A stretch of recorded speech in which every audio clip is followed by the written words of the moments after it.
This is the VOA Special English Agriculture Report.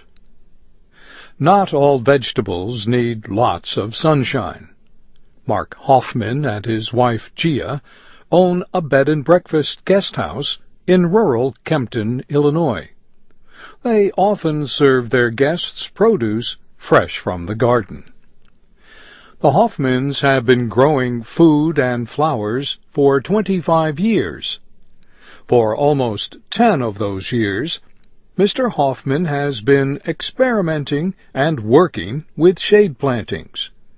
He says visitors to his website, greenhousebed.com, often ask how to plant in shade spaces. Bottom line here is that most plants will still produce more in full sun, but if you don't have full sun, you have other options. For example, he grows tomatoes near oak trees.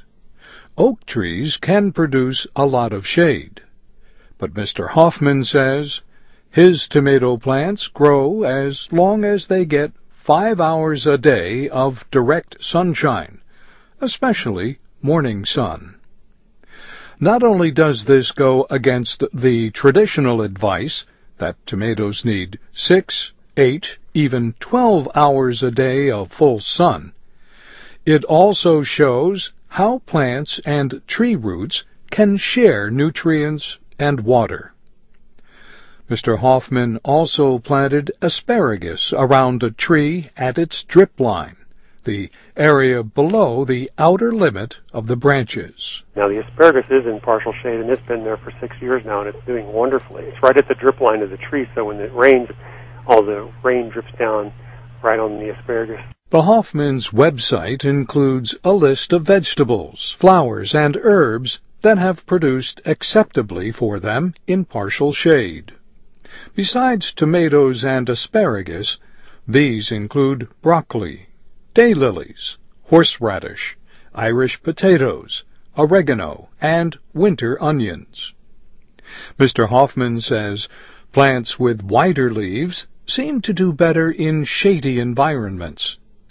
He also found that his potatoes did better in partial shade than in full sun.